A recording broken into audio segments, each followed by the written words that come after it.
Good afternoon. For the record, again, Shannon Estevez, the Everglades Foundation. I thought I'd just take a moment to add the Everglades Foundation's voice to this issue, and I'll be very brief.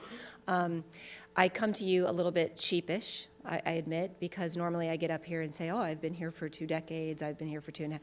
And on this issue, maybe that isn't so persuasive for why you should listen to somebody like me, because of course, somebody who's been around this long, we haven't left you a terribly good legacy on this particular issue.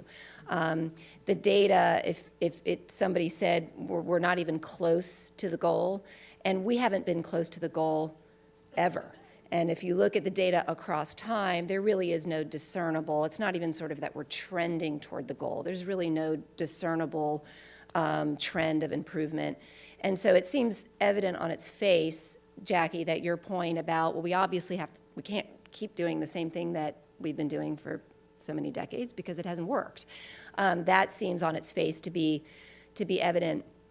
The way we've done this in the past is through regulatory programs. There's no question about it. That's kind of how we know how to do it. That's where we've had the most success. What I would say, one of the things that I want to comment in terms of your process moving forward, I understand that folks want to put sideboards on the process, but the problem is so pervasive, the problem is so difficult, and the paradigm shift may need to be so profound that I would urge you to consider not starting the process with big sideboards, but rather opening the process to rethinking the way we approach it. And the more you hem yourself in by, for example, presenting an already cooked up concept, and I don't mean that in a negative way, I should say an already framed up concept, it can constrain everybody's thinking a little bit. And I think the problem deserves really big thinking, open-minded thinking, new thinking, paradigm shifts, take what I mean, thinking about it differently. So I would urge you to consider as you move forward, as your team moves forward, to opening the process a little bit more beyond an already framed up concept. Loosen the sideboards a little bit is my advice. Thank you.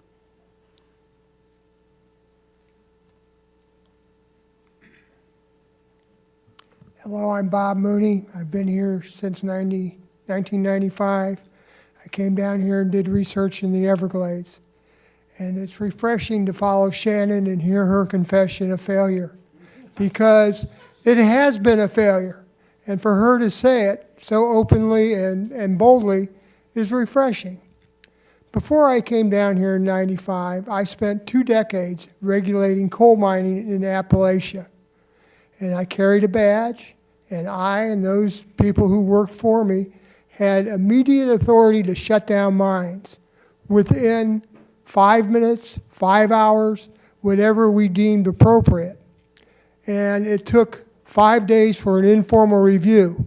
And coal miners knew they could not afford to be shut down.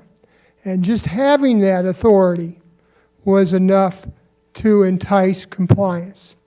You don't want to regulate. Regulate just makes jobs for lawyers. And trust me, they're very happy to have those jobs because they just sit there and dissect you on a stand and make you feel like you don't exist, which is pretty easy to do on a stand. So my suggestion to you is forget the 5-year plans, forget regulating, forget developing new approaches. Take what you have and encourage and entice people to do the right thing. Retaining water on property is the right thing. Aeration is the right thing. You guys are dealing with alkaline water. It's like dealing with gold. Try dealing with acid mine drainage where, you got so much junk in it, you can't just aerate it to put stuff out of it. Good luck.